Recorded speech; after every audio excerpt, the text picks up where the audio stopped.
The story of Gautam Buddha, the birth of Siddhartha Gautama. The miraculous birth of Siddhartha. Long ago, in the ancient city of Kapilavastu, nestled in the foothills of the majestic Himalayas, there lived a prosperous king named Suddhodana. He was the ruler of the Shakya clan, a noble lineage known for its wisdom and valor. Despite his wealth, power, and a peaceful kingdom, King Suddhodana and his queen, Maya, yearned for something more. A child who could bring joy to their lives and perhaps elevate their family's legacy. For years they prayed and performed rituals, hoping the heavens would bless them with an heir. One fateful night, Queen Maya had a vivid and extraordinary dream. She dreamt of a magnificent white elephant descending from the skies, carrying a lotus flower in its trunk. This celestial creature circled her 3 times and entered her womb, filling her with an overwhelming sense of peace and divinity. Upon waking, she shared her dream with King Suddhodana and the royal priests. They interpreted the dream as a divine omen, signifying that the queen would soon bear a child destined for greatness, a being who would either become a universal monarch or a spiritual savior. A journey to Lumbini. In accordance with the customs of the time, Queen Maya prepared to travel to her parents' home in Devadaha for the birth of her child. Along the way, her entourage stopped in the beautiful grove of Lumbini, an enchanting garden filled with blooming sal trees, colorful flowers, and the sweet songs of birds. The serene atmosphere made her pause, and she decided to rest beneath a large sal tree. As she stood under its shade, something miraculous happened. The branches of the tree bent down as if to cradle her in their embrace. With one hand resting on the branch and the other on her abdomen, Queen Maya gave birth to her son in the most serene and mystical manner. The air seemed to hum with divine energy, and a soft light bathed the grove. The newborn child, named Siddhartha, emerged not crying but calm, with a radiant glow that astonished everyone present. The first 7 steps legend has it that Siddhartha took 7 steps immediately after his birth. Each step caused a lotus flower to bloom beneath his feet. With each stride, he gazed in a different direction, north, south, east, and west, symbolizing his future role as a guide for the entire world. After taking the 7th step, the infant stopped, pointed to the heavens, and declared, "I am born for enlightenment. This is my final birth." Though his words were beyond the comprehension of those around him, their hearts were filled with awe and reverence. They knew that this child was no ordinary prince, but someone destined to bring profound change to the world. Astrological predictions. When the news of Siddhartha's birth spread, the kingdom erupted in celebration. Musicians played joyful tunes, courtiers danced, and the people of Kapilavastu adorned the streets with flowers and lights. The entire city became a canvas of happiness, reflecting the hope that Siddhartha's arrival had brought. King Suddhodana, though delighted, was curious about what the future held for his son. He invited Asita, a revered sage, to the palace to examine the newborn. Asita, upon seeing Siddhartha, was overwhelmed with emotion. He bowed before the infant, tears streaming down his face. The king, alarmed, asked if the tears were a bad omen. Asita reassured him, saying, "O king, your son is destined to become a great spiritual leader. He will renounce the world and find a path that will free countless beings from suffering. My tears are not of sadness but of joy, for I will not live to witness the day he changes the world." Although King Suddhodana was moved by the sage's words, he was also troubled. The idea of his son renouncing the throne filled him with dread.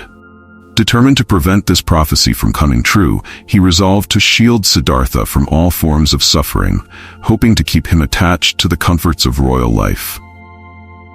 The golden childhood of Siddhartha. From an early age, Siddhartha exhibited extraordinary qualities. Unlike other children, he was quiet and introspective, often lost in deep thought. He showed compassion not only for people but also for animals and plants.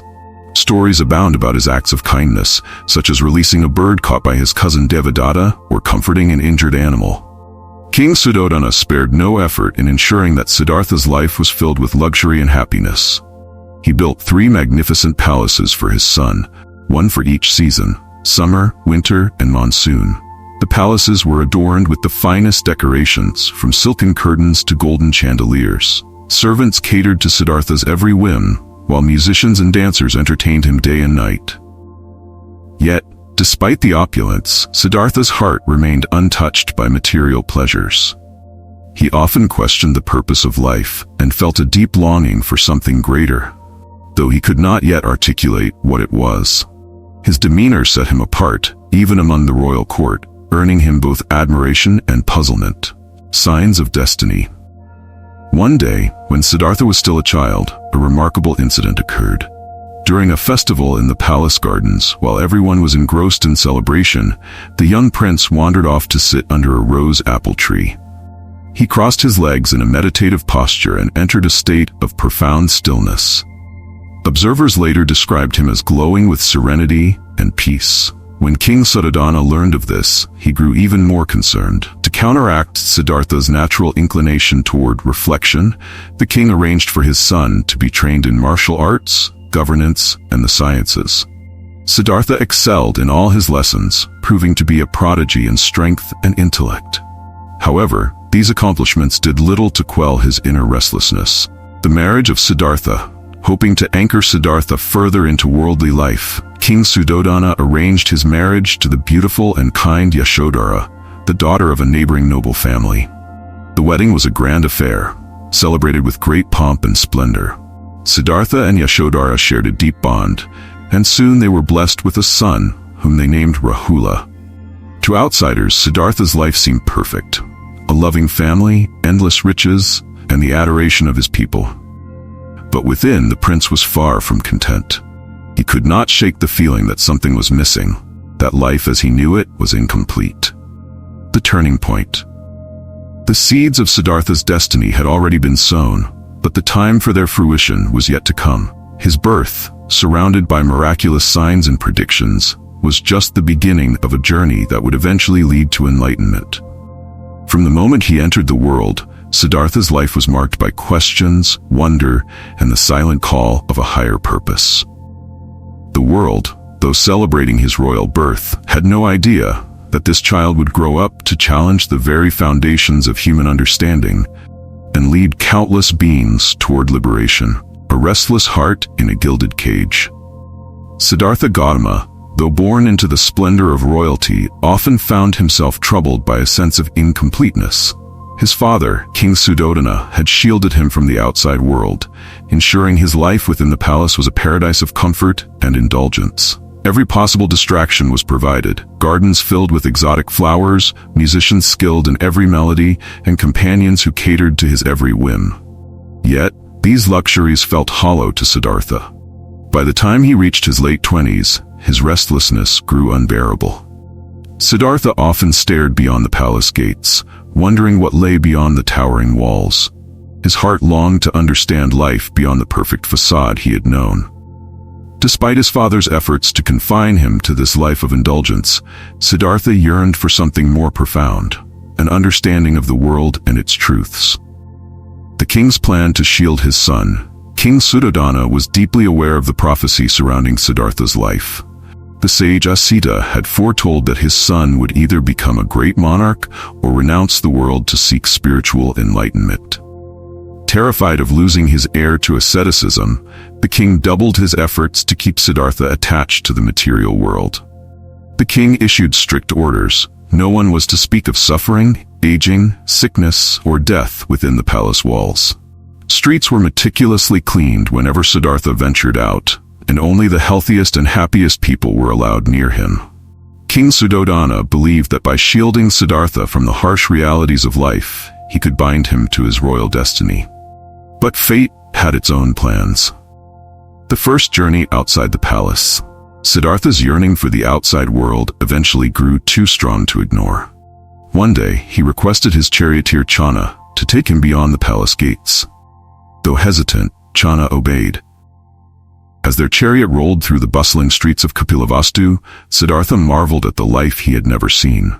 Merchants selling vibrant wares, children playing with simple toys, and farmers tending their fields. Amidst this vibrant scene, Siddhartha's gaze fell upon a figure unlike any he had encountered before. It was an old man, frail and bent with age. His skin sagged, his eyes were clouded, and he walked with great difficulty, leaning heavily on a cane. "What is that man's condition?" Siddhartha asked Channa, bewildered by the sight.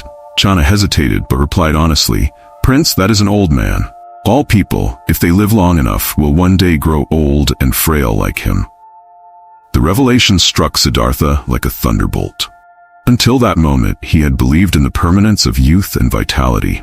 He realized that aging was an unavoidable reality for all beings, and it filled his heart with a profound unease. The encounter with sickness. The following day, Siddhartha insisted on another journey outside the palace. Once again, Channa prepared the chariot and took him through the city. This time they passed by a man lying on the ground, groaning in pain. His body was covered in sores, and he clutched his stomach as if writhing in agony. "What has happened to this man?" Siddhartha asked, his voice filled with concern. Channa explained, "This man is sick, my prince. Illness can afflict anyone, causing pain and suffering." Siddhartha's heart grew heavy as he contemplated the fragility of health. He had never known sickness within the sheltered confines of the palace. The sight of the suffering man opened his eyes to yet another harsh reality of life. No one, no matter how strong or wealthy, could escape the reach of illness. The harsh reality of death. On the third outing, Siddhartha witnessed something even more jarring. As the chariot moved through a quiet part of the city, he saw a group of people dressed in white, carrying a stretcher draped with a shroud. The atmosphere was somber, and the mourners' faces were marked by grief. "What are these people doing?" Siddhartha asked. Channa replied softly, "They are carrying a dead body to the cremation ground. Death is the end of life, and every being must face it one day." The word death echoed in Siddhartha's mind. He had never considered that life could end, that all the joys, relationships, and attachments he had known could one day cease to exist. The sight of the lifeless body filled him with sorrow, but it also planted a deep question in his heart. What is the purpose of life if it ends in death? The meeting with the ascetic. On his fourth journey, Siddhartha encountered a figure unlike any he had seen before.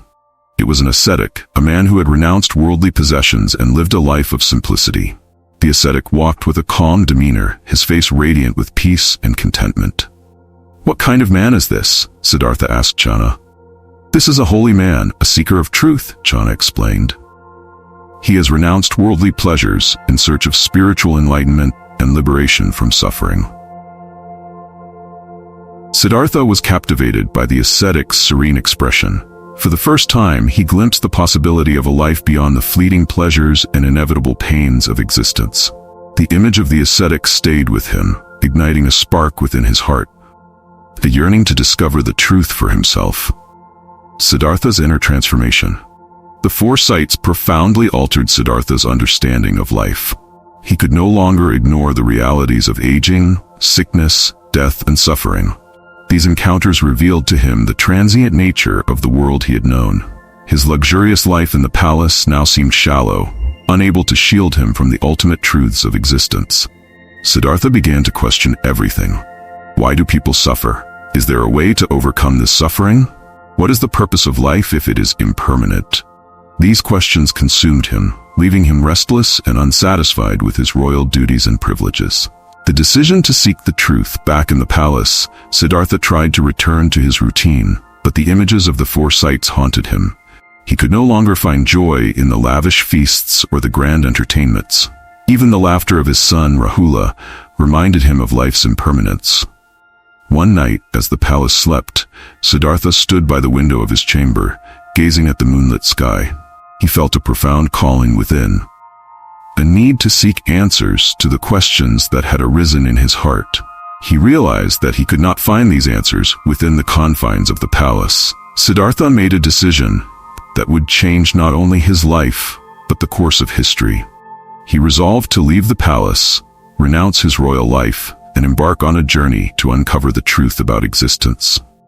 The four sights marked the beginning of Siddhartha Gautama's transformation. They shattered his illusions about life and opened his eyes to the universal truths of suffering and impermanence. These encounters planted the seeds of his quest for enlightenment, a journey that would eventually lead him to become the Buddha, the awakened one. This chapter of Siddhartha's life is not just a story of personal awakening, but a reminder that profound change often begins with a single moment of realization. Would you like to continue with the next phase of his journey? His renunciation and search for enlightenment? The Great Renunciation, Siddhartha's journey begins. The burden of realization. After witnessing the four sights, aging, sickness, death, and the serene ascetic, Siddhartha Gautama could no longer return to the life of indulgence he once knew. The truths he had encountered outside the palace walls weighed heavily on him, like an unshakable shadow following his every step. He saw the artificiality of the grandeur around him. The laughter of courtiers sounded hollow, the feasts tasted bland, and the music that once delighted him now felt like a distraction. Despite his love for his wife Yashodhara and his newborn son, Rahula, Siddhartha could not ignore the deep calling within him. His heart was torn between his familial duties and the overwhelming urge to find a solution to the suffering he had witnessed. Every moment he stayed within the palace walls felt like a betrayal of the truth he sought. A sleepless night. One fateful night, as the palace lay silent under the cover of darkness, Siddhartha found himself unable to sleep. He paced the marble floors of his chamber, staring at his wife and child, who were peacefully resting. Yashodhara's hand was gently placed on Rahula's tiny chest, as if protecting him from the world's sorrows. The sight filled Siddhartha with love, but also an aching sorrow. If I stay, he thought, I will never be able to understand the truths of life. My presence here, though comforting to them, will ultimately be meaningless if I do not seek answers. I must leave, not out of abandonment, but out of a deep desire to free them, and all beings, from the cycle of suffering. He resolved that this would be the night he would leave everything behind. The silent farewell. Siddhartha moved quietly through the palace, careful not to wake anyone. He entered Rahula's nursery one last time and stood by the cradle, gazing at his son. My child, he whispered, I leave not because I do not love you, but because I seek a way to end the suffering that you too will face one day. I hope to return with answers, so you may inherit a world free from the pains I have seen. His heart ached as he turned to leave, knowing this might be the last time he would see his family. Yet his resolve did not waver. He knew that the path he was about to embark on was necessary, not just for himself, but for the entire world. The charioteer's loyalty. Siddhartha summoned his loyal charioteer, Channa, who had accompanied him during the journeys outside the palace. Channa was startled by the prince's late-night request, but obeyed without question. Together, they prepared Siddhartha's horse, Kantaka, a magnificent white stallion that had been Siddhartha's companion since childhood. As they rode out into the night, the palace gates creaked open for the last time. The moonlight illuminated their path as they traveled away from the familiarity of the royal grounds.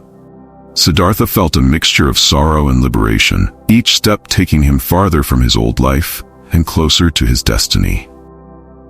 Crossing the river of decision. After traveling for hours, Siddhartha and Channa reached the edge of the Anoma River.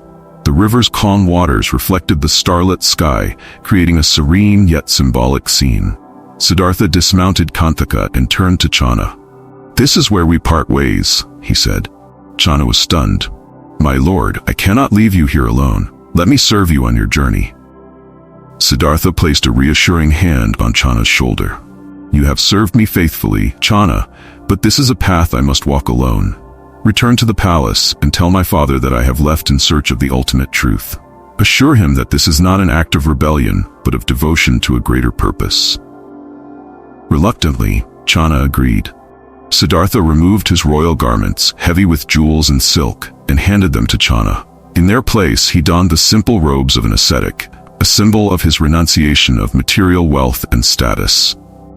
He then took his sword and cut off his long, flowing hair, an act of detachment from his princely identity. Kantaka, sensing the gravity of the moment, neighed softly and nuzzled Siddhartha. The horse's loyalty brought tears to Siddhartha's eyes. As Channa and Kantaka began their journey back to the palace, Siddhartha stood alone on the riverbank, watching them disappear into the horizon. The first steps of an ascetic. With no possessions and no title, Siddhartha crossed the river and ventured into the wilderness. The night was cold and the unfamiliar terrain was harsh, but he felt a profound sense of freedom. For the first time, he was untethered from the expectations and constraints of his royal life. He walked until dawn, his bare feet carrying him to an unknown destination. As the first rays of sunlight broke through the trees, Siddhartha paused to meditate. The stillness of the morning mirrored the stillness he sought within himself. Encounters with other seekers. In the days and weeks that followed, Siddhartha encountered other ascetics who had renounced the world in pursuit of spiritual enlightenment. He joined a group of wandering monks who practiced extreme austerity, believing that self-denial was the path to liberation. Siddhartha fasted for days, meditated for hours, and subjected his body to severe hardships. Despite his dedication, Siddhartha began to realize that these practices were not bringing him closer to the truth he sought. His body grew weak, but his mind remained clouded. He understood that neither indulgence nor self-mortification could lead to enlightenment. A new determination. Siddhartha decided to leave the group of ascetics and seek his own path. He reflected on the middle way, the idea of balancing between extremes. This insight would later become a cornerstone of his teachings. As he continued his journey, Siddhartha felt a renewed sense of purpose.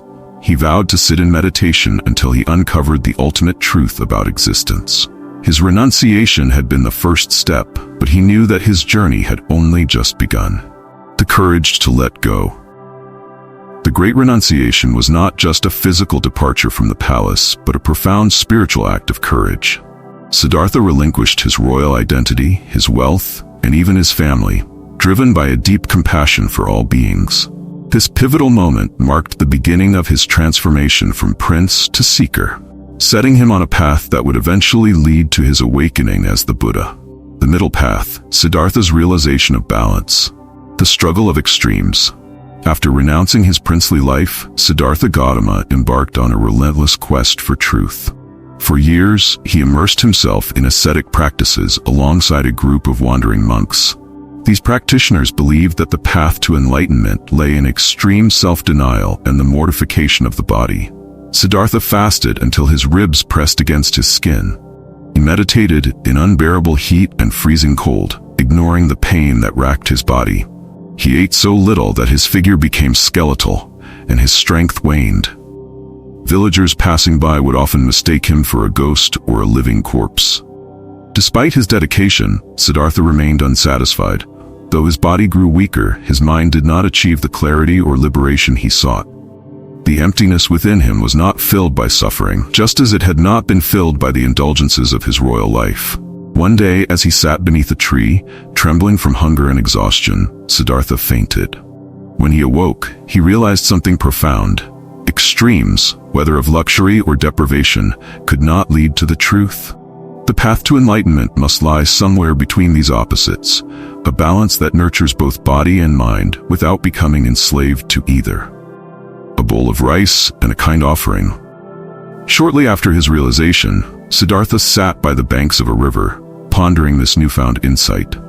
A young village woman named Sujata approached him. She had mistaken Siddhartha for a forest deity and offered him a bowl of rice milk as an offering. Initially hesitant to accept, Siddhartha eventually took the offering. As he ate the nourishing meal, he felt strength returning to his body. The simple act of eating reminded him that the body is not an enemy to be fought, but a vessel that must be cared for in order to support the mind's journey toward truth. Sujata's compassion moved him deeply. He understood that life's necessities like food were not obstacles to enlightenment, but tools to sustain the journey. His decision to accept nourishment marked a turning point in his path, a rejection of self-mortification and an embrace of balance. The departure from the ascetics. When Siddhartha returned to the group of ascetics, they were shocked to see him accepting food. To them, this act signified weakness, a betrayal of their shared commitment to austerity. "You have fallen from the path," one of them accused. Siddhartha remained calm. "I have not abandoned the path," he replied. "I have found it. The truth does not lie in self-indulgence or self-denial, but in walking a middle path." Unwilling to accept his new philosophy, the ascetics abandoned him, leaving him alone to pursue his journey. Despite their departure, Siddhartha felt no resentment. He knew that he had to walk this path alone, just as he had left the palace alone. Reflections by the river. As Siddhartha meditated by the river, he recalled a childhood memory. When he was a young boy, his father had taken him to witness the annual plowing of the fields. While others were celebrating the festival, Siddhartha had been struck by the sight of insects and worms being unearthed and eaten by birds. Even as a child, he had been deeply moved by the suffering inherent in life. That day, he had instinctively sat under a rose apple tree and entered a state of deep meditative absorption, a state of peace and clarity.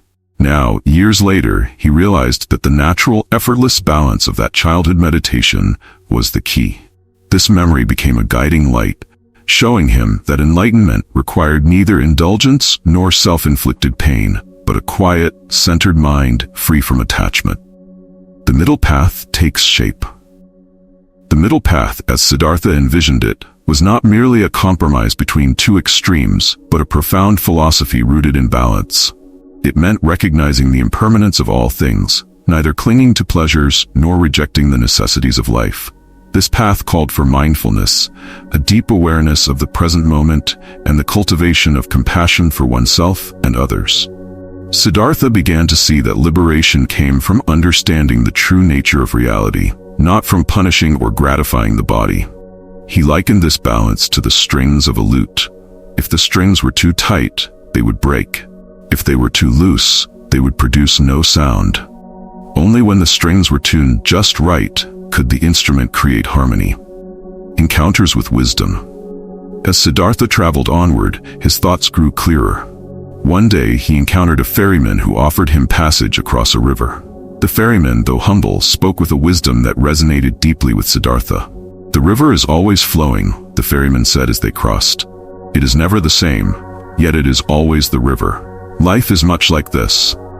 Clinging to its flow is like trying to hold water in your hand. It slips away.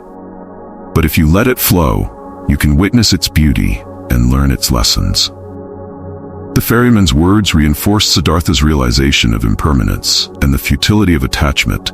He thanked the ferryman and continued on his journey, feeling a growing sense of clarity and purpose. The middle path and compassion.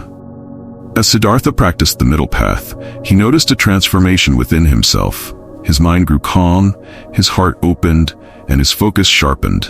He began to feel a profound sense of compassion for all beings, recognizing that their suffering was no different from his own. He encountered farmers, merchants, and other travelers, each with their own struggles. He offered kind words and advice, not as a teacher, but as a fellow traveler on the path of life. These interactions deepened his understanding of interconnectedness, the idea that all beings are bound together by the same cycle of suffering and impermanence. A new determination. Siddhartha now knew that the middle path was the way to liberation. It was not a rejection of the world, but an acceptance of it, coupled with a commitment to transcend it. With this understanding, Siddhartha resolved to meditate until he discovered the ultimate truth. He found a quiet spot under a large fig tree near the town of Bodhi Tree and sat down. His heart was filled with determination, and his mind was clear. "I will not rise from this seat," like he declared, "until I have attained enlightenment." A path for all, the middle path became the cornerstone of Siddhartha's journey toward enlightenment.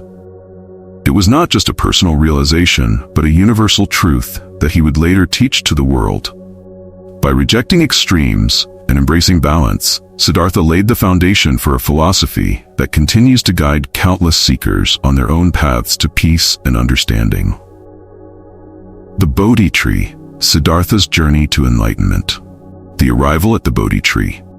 Siddhartha Gautama, now armed with the wisdom of the middle path, sought a place where he could delve into uninterrupted meditation. His wanderings brought him to the town of Bodhi Tree, where a magnificent fig tree stood. Its wide canopy provided shade and serenity, and the atmosphere around it seemed imbued with peace. Villagers spoke of the tree as sacred, and its roots spread deep into the earth, as if connecting the heavens and the world below. Siddhartha felt a profound connection to this spot. He seated himself beneath the tree, cross-legged, facing east, and declared with unwavering resolve, "I will not rise from this seat until I have attained enlightenment." The villagers noticed the ascetic sitting beneath the tree. Some were drawn by curiosity, others by reverence. They saw in him a sense of calm that seemed otherworldly. Women offered food and water, which Siddhartha accepted graciously, knowing that sustenance would strengthen his body for the mental trials ahead.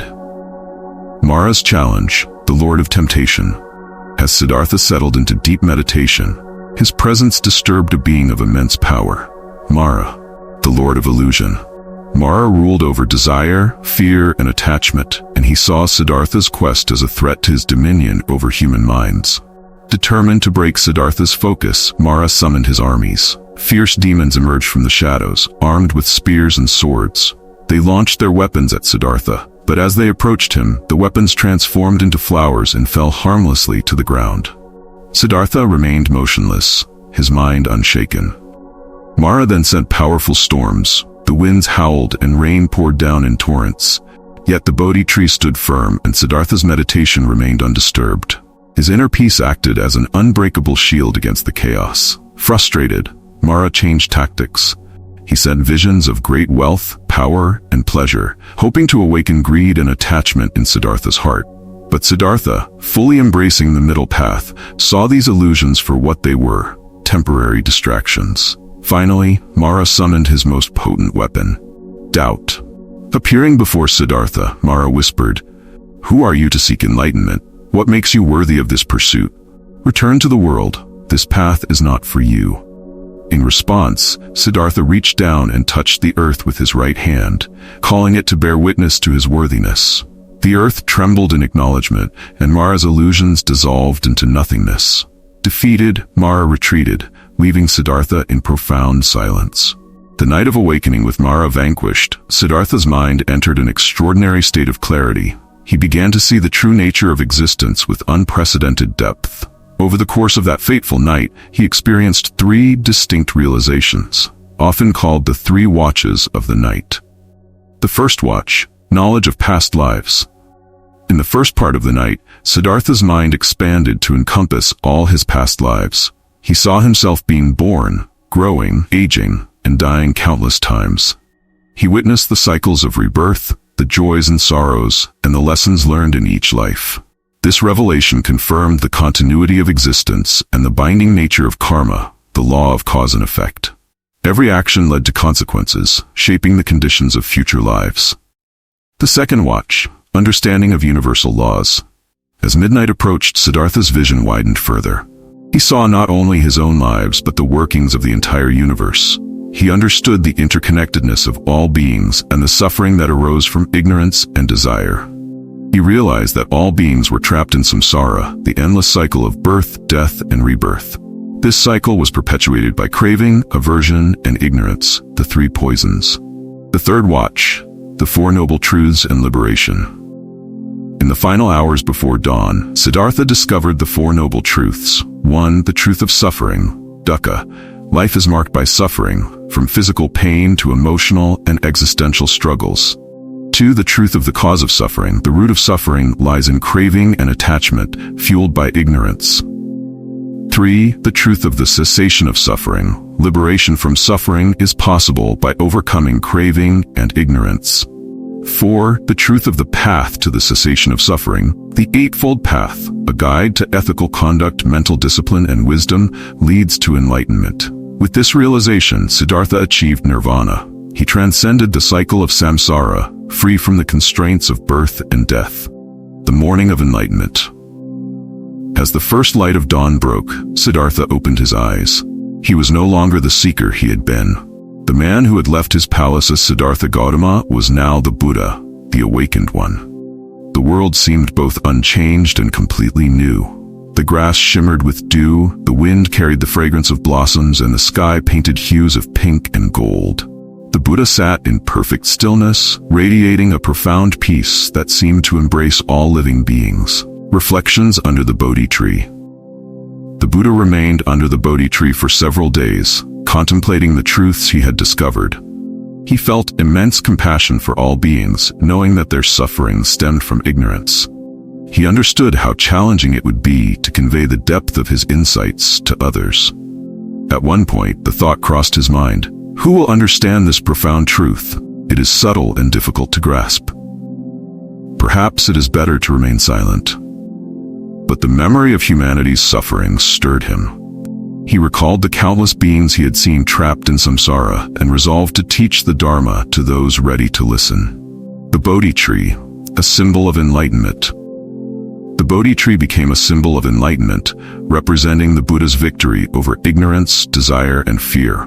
For centuries, it has stood as a beacon of hope for seekers around the world.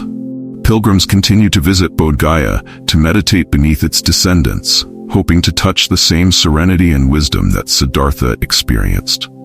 The Buddha's journey begins. After spending 7 weeks in reflection around the Bodhi Tree, the Buddha rose and began his journey to share the Dharma. His first destination was the deer park at Sarnath, where he would deliver his first sermon to the 5 ascetics who had once abandoned him. The path ahead was long, but the Buddha carried no doubt. He had found the way, not just for himself, but for all who sought liberation from suffering. Spreading the Dharma, the Buddha's mission of compassion. The first steps, journey to Sarnath. After attaining enlightenment under the Bodhi Tree, the Buddha resolved to share his profound insights with the world. His heart was filled with compassion for the suffering of all beings. He knew that while the path he had discovered was subtle and challenging, there were those ready to listen and benefit from his teachings. The Buddha's first thought turned to his 5 former companions, the ascetics who had once practiced extreme austerities with him. Though they had abandoned him when he chose the middle path, the Buddha believed they would understand the Dharma. With this conviction, he set out for the deer park in Sarnath, a journey of several days. On the way, the Buddha met a wandering ascetic named Upaka. Struck by the Buddha's serene and radiant presence, Upaka asked, "Who are you, friend, and what doctrine do you follow?" The Buddha replied calmly, "I am the Tathagata, the fully awakened one, and I follow the Dharma that leads to the cessation of suffering." Upaka, though impressed, chose to go his way. This encounter foreshadowed the varied reactions the Buddha would face in his mission. The first sermon, turning the wheel of Dharma. When the Buddha reached the deer park, the 5 ascetics initially avoided him. They had seen him abandon the path of extreme austerity and viewed him as having strayed from spiritual discipline. But as the Buddha approached, they were captivated by his peaceful demeanor and allowed him to speak. In what became known as the Dhammacakkappavattana Sutta, or turning the wheel of Dharma, the Buddha delivered his first sermon. He began by explaining the 4 noble truths and the middle path, emphasizing balance over extremes of indulgence or self-mortification. The ascetics were deeply moved. Kondana, the eldest among them, experienced a profound awakening during the sermon, becoming the first disciple to realize the truth of the Dharma. The Buddha joyfully exclaimed, "Kondana has understood." With the conversion of the 5 ascetics, the Buddha formally established the Sangha, the community of monks, marking the beginning of the organized spread of his teachings. Building the Sangha, a growing community. The Buddha's teachings quickly began to attract followers from diverse walks of life. Rich merchants, humble farmers, former kings, and even criminals came to him, seeking liberation from suffering. Yasa and his friends. Yasa, a wealthy merchant's son, was one of the earliest lay disciples. Disillusioned by the luxuries of his privileged life, he sought refuge with the Buddha and soon attained enlightenment. Inspired by his transformation, Yasa's friends and family also became followers, spreading the Dharma within their circles. The conversion of Angulimala. One of the most dramatic conversions was that of Angulimala, a notorious bandit known for his violence. When Angulimala confronted the Buddha in a forest, he was overwhelmed by the Buddha's fearlessness and compassion. The Buddha spoke to him about the futility of violence and the possibility of redemption. Angulimala renounced his ways and joined the Sangha, becoming a symbol of the transformative power of the Dharma. Women in the Sangha. The Buddha's teachings were revolutionary not only in their spiritual depth but also in their inclusivity. Despite the rigid societal norms of the time, the Buddha eventually allowed women to join the Sangha. His stepmother, Mahapajapati Gautami, was the first woman to be ordained. Initially hesitant, the Buddha agreed to include women in the Sangha after Mahapajapati's persistent appeals and the support of his trusted disciple, Ananda. The inclusion of women marked a significant step in promoting equality within the spiritual community. Traveling far and wide, For the next 45 years, the Buddha tirelessly traveled across the plains of northern India, spreading the Dharma. He walked from village to village, teaching in forests, marketplaces, and royal courts. The Buddha used everyday language and simple analogies, making his teachings accessible to all. He spoke of life as it was, using metaphors of the natural world: the blooming of a lotus, the flow of a river, the shade of a tree. His ability to connect deeply with people from all backgrounds was one of the reasons his teachings spread so rapidly. Encounters with kings and rulers, the Buddha's wisdom attracted the attention of powerful rulers. King Bimbisara of Magadha. Bimbisara was one of the Buddha's earliest royal supporters. After meeting the Buddha, he offered him a bamboo grove, known as the Veluvana, where the Buddha and his disciples could meditate and rest. King Pasenadi of Kosala. Initially skeptical, Pasenadi became a devoted follower after hearing the Buddha's teachings. The king often sought the Buddha's counsel on matters of governance and morality. The spread of Dharma beyond India. As the Sangha grew, the Buddha encouraged his disciples to spread the Dharma far and wide. He instructed them to travel in all directions, sharing the teachings with anyone willing to listen. Ashoka's role. Although occurring after the Buddha's lifetime, Emperor Ashoka's conversion to Buddhism played a pivotal role in spreading the Dharma beyond India. Inspired by the Buddha's message of non-violence, Ashoka sent missionaries to distant lands, ensuring the teachings reached Sri Lanka, Central Asia, and beyond. The Dharma in practice. The Buddha emphasized that the Dharma was not merely a philosophy to be studied, but a way of life to be practiced. His teachings encouraged mindfulness, ethical conduct, and meditation. The Eightfold Path provided a practical framework for overcoming suffering and achieving enlightenment. Mindfulness and meditation. The Buddha taught the importance of being present in the moment, cultivating awareness of thoughts, emotions, and actions. Meditation was central to his teachings, providing a tool for self-discovery and inner peace. Compassion and service. The Buddha's followers were encouraged to practice kindness and compassion toward all beings. This ethos became the foundation of the monastic and lay communities, fostering harmony and mutual support. Challenges and opposition. Despite his widespread appeal, the Buddha faced opposition from some quarters. Rival teachers and religious leaders often criticized him, fearing the loss of their influence. However, the Buddha responded to criticism with patience and wisdom, often disarming his detractors with his calm demeanor and reasoned arguments. The legacy of the Buddha's mission. The Buddha's tireless efforts to spread the Dharma transformed countless lives during his lifetime. By the time of his passing at the age of 80, the Sangha had grown into a vast and vibrant community. His teachings had taken root, forming the foundation of a spiritual tradition that continues to guide millions across the world. The Buddha's mission was not just to share knowledge, but to inspire transformation. His life remains a testament to the power of compassion, wisdom, and perseverance in the face of suffering. The final lesson, the Buddha's Mahaparinirvana. The Buddha's awareness of his end. As the Buddha approached his 80th year, he became acutely aware that his time in this world was nearing its end. Despite his advanced age, he continued to travel, teach, and guide his disciples with unwavering dedication. However, during one of his journeys, the Buddha fell seriously ill. His body, which had endured decades of ascetic practices, endless travel, and the weight of human suffering, began to show its limits. Aware of his impending death, the Buddha exhibited no fear or attachment.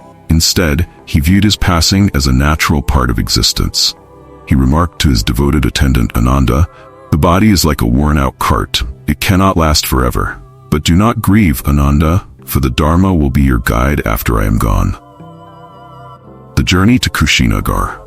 Determined to reach Kushinagar, a small town in present-day Uttar Pradesh, India, the Buddha undertook one final journey. Along the way, he continued teaching, offering his wisdom to those who crossed his path.